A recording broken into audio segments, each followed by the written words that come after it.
नमस्कार दोस्तों, Bharat selection wing Lakhperabagh Barabanki के ऑफिशियल चैनल पर आप सभी का स्वागत है।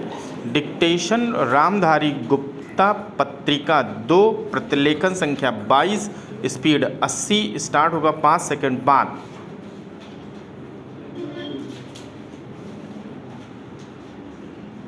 सभापति महोदया, खेतीबाड़ी के लिए ट्रैक्टर के बारे में छोटे किसानों को कुछ रियायत देनी चाहिए जिससे वे लाभ उठा सकते हैं।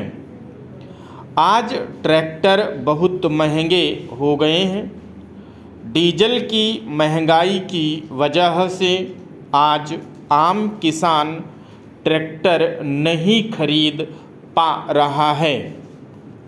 जहाँ तक बैंकों से ऋण लेकर खरीदने की बात है, जब से यह सरकार आई है तब से बैंक बिल्कुल ठप हो गए हैं।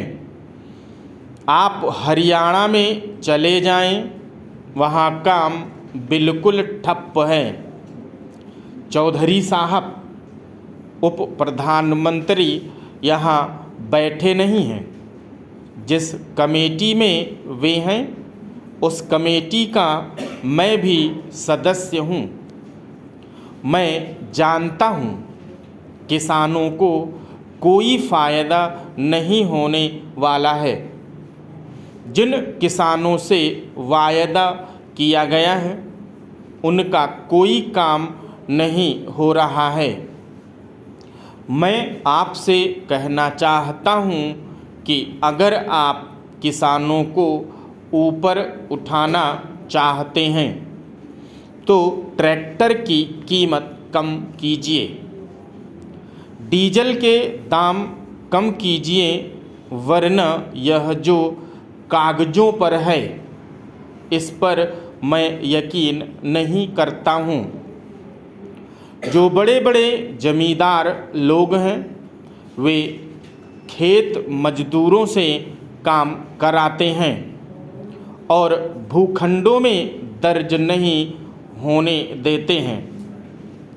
इससे होता यह है कि जो मजदूर काम करता है और जिसको कानून के अनुसार उस ज़मीन का मालिक बन जाना चाहिए, वह रिकॉर्ड न होने से मालिक बनने से वंचित हो जाता है। स्थिति यह होती है कि वह खेत में अन्न उगाता है, लेकिन इस देश में उसकी कहीं कोई जमीन नहीं होती है। सभापति महोदया, एक बात मैं यह भी कहना चाहता हूँ कि एक व्यक्ति को तो इस देश में सभी तरह के अधिकार हैं और शक्तियाँ हैं।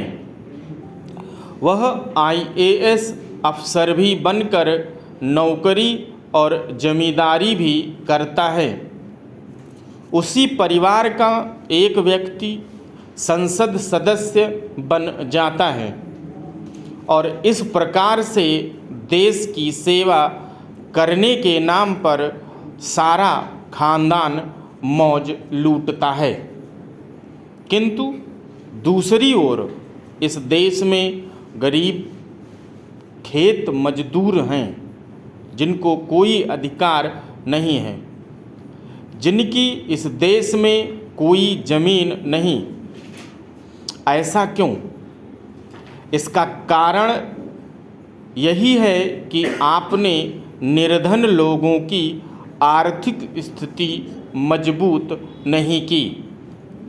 आपने उनको वोट देने का तो अधिकार दिया, लेकिन काम करने और अपनी आर्थिक स्थिति सुधारने के बारे में कुछ नहीं किया। इसलिए मैं सभी पार्टी के बंधुओं से निवेदन करना चाहता हूं कि इस समस्या का समाधान करने में सभी पार्टियों के लोगों को सहयोग करना चाहिए।